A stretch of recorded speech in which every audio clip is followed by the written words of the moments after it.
I want to leave you with a couple thoughts before we take off this morning. A few years ago, whether you love him or hate him, some do both, I guess.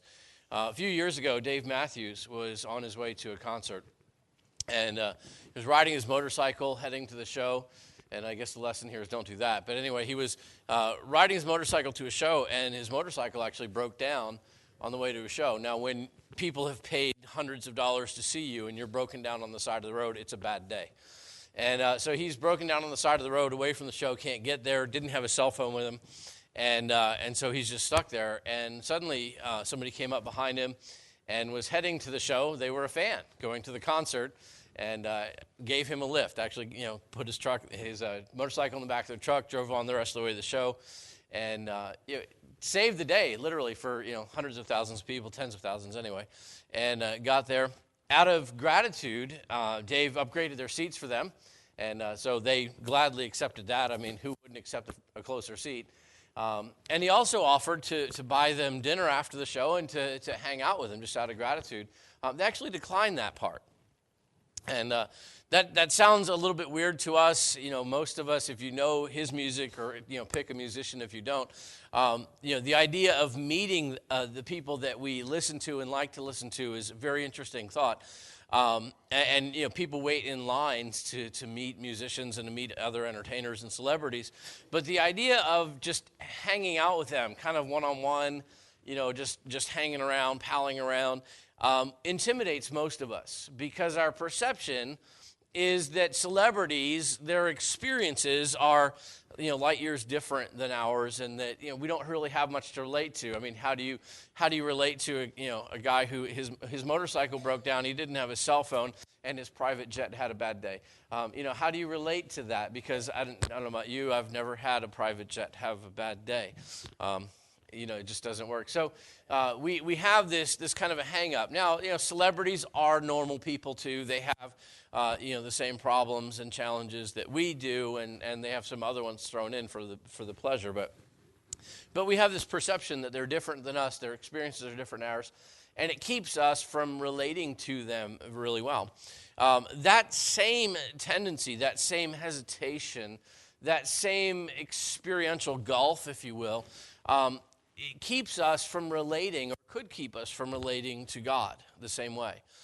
Because let's face it, other than the few who would be sarcastic, none of us are God, and we recognize that. We don't even strive or try to sell ourselves that way. We're just not. You look at God who created all things. I can wreak havoc with my words, but I can't create anything from them. I've never spoken a world into existence or out. I've never spoken a person into existence or out. I've never pulled a rib from one person and made a whole nother person, though as a dad I've thought about it. We just don't have those experiences. And so we have this relational gap that could exist because of this experiential gap between us and God. And that would have been true had God not gone to such great lengths to do something about it. John chapter 1 and verse 14 is kind of our verse that we're looking at through this Christmas season. It simply says, "The Word became flesh and dwelt among us, and we beheld his glory, the glory as of the only begotten of the Father, full of grace and truth." And we looked at the first part of that verse last week, the Word became flesh. And I just want to focus this morning for a couple of minutes, the word dwelt among us. Now, you should know if you weren't here last week or if you've forgotten in the meantime, that word is how John is referring to Jesus as the Word, the Logos, the God that is known and knowable. And that's how he refers to Jesus. So it's that. And he says, the Word dwelt among us. Now, the word that's translated dwelt there is a very interesting word because it carries the idea of tabernacle or tent. You could actually literally read this and the word tented among us. He went camping with us, although camping might stress the kind of stretch the idea of the word, but he tabernacled with us. And so you could really go into the Old Testament because it really harkens back to the Old Testament tabernacle. We just covered the book of Exodus at length over the fall, both in Sunday school and in church. But we kind of stopped, especially in church, before they got to the tabernacle. And in Sunday school we covered it, but we covered it very rapidly. And so this harkens back to that Old Testament tabernacle, that very visual thing that Israel carried all around the desert with them, carried into the promised land with them, and set up a very visual reminder that God was with them. It was a temporary housing, but really I don't like to think of it as temporary so much as semi-permanent. Because you think about a tent, you and I, when we go camping, well, you anyway, when you go camping, you set up a tent, and it's a very tent, you're there for the weekend, you're only going to be for the weekend, very permanent. In the Middle East, and especially in Israel's day, in the time of the Exodus, a tent was a semi-permanent house because it was the house that you took with you. There was an entire generation that grew up in tents, and so you can't quite call them permanent. You can't quite call them temporary, so semi-permanent seems like the best compromise. And so you have this semi-permanent constant reminder that God is with us, and that's what John is hearkening back to as he says, the Word became flesh. The Word became a tabernacle. He dwelt with us, rather. He tabernacled with us. He tented with us. He camped with us. You think about Jesus and the experience that he had all the same experiences that we do. He was born, just like each and every one of us was born. You were all born, yes? Okay, this means yes, this means no, this means I'm sleeping, don't bother me. So he was born just like each one of us. He had to learn to walk, learn to talk, potty train, all of those things that we do that are so exciting. He knew what it was to interrupt the service going, Mom, I have to pee. I've had a few of those trips today. And so, he went through that. He had to learn to work. He had to get older. We know from the Gospels that his father was a carpenter, and so Jesus by trade would have been a carpenter. And it's a bit of a misnomer to say he's a carpenter because in our mind, a carpenter works with what? Wood. And so you picture, Jesus, who was a woodworker kind of guy. The word there, the idea is actually he was a builder. And so it's not just woodworking. You think about Israel, and what do you know of many of their houses being made of? Stone. So he worked with wood, but he also worked with stone. So when you see Jesus in your mind's eye, see a tradesman who could build a house out of rocks, out of wood, out of a combination of the two, a man whose hands were calloused, whose arms were strong, and who knew what it was to have a long, hard day at work. This is Jesus in his humanity. This is Jesus the man, just like you and I. Now, my hands aren't really calloused and my arms aren't really strong, but I do know that it's to have a long, hard day at work. Different kind of work. My fingertips get calloused on the keyboard. But, still, he had many of the same experiences that you and I do. He knew what it was to go to a wedding and celebrate. He knew what it was to go to a funeral and mourn. He knew what it was to cry out in pain and sadness. He knew what it was to have his friends not believe in him. He knew what it was to have his own brothers mock him and disbelieve him when he said he was who he said he was. And so if your family dynamic is weird, imagine coming home and telling James and Jude, "Hi, I'm Jesus. I'm the Messiah. Deal with it." Okay, yeah, that's about probably how it went over there too. Just leaden. And we know that during his time in the Gospels that his own brothers, they mocked him, and they're like, "Oh yeah, sure, you are that."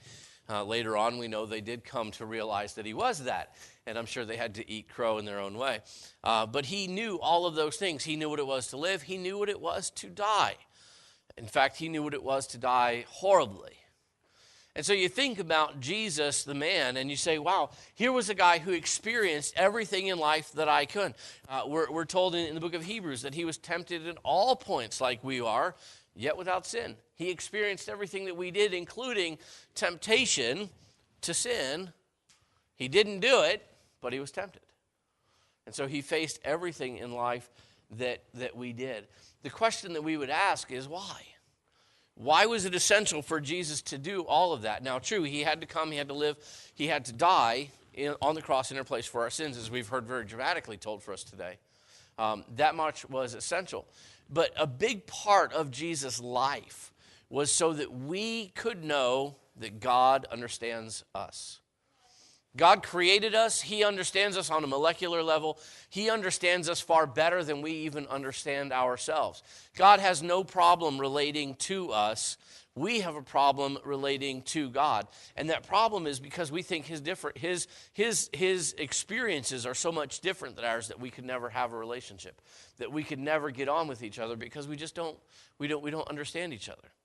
But when we look at Jesus and really think about what he endured and lived in this lifetime, we see God who went to great pains not only to make sure that we could relate to him, but he went to great pains to make sure that we knew that he understands us. So you say, God, I hurt. God, I feel sorrowful, sad. God, I feel angry. God, I feel all of these things. It's one thing to say, God, I feel that. You don't understand it. But when you see Jesus and you see what he endured in the Gospels, you can say, wow, God, I feel this, and I know you understand what it is because I know Jesus went through this as well. And so we can have a relationship with God because there is no experiential gap. We can have confidence that he understands us.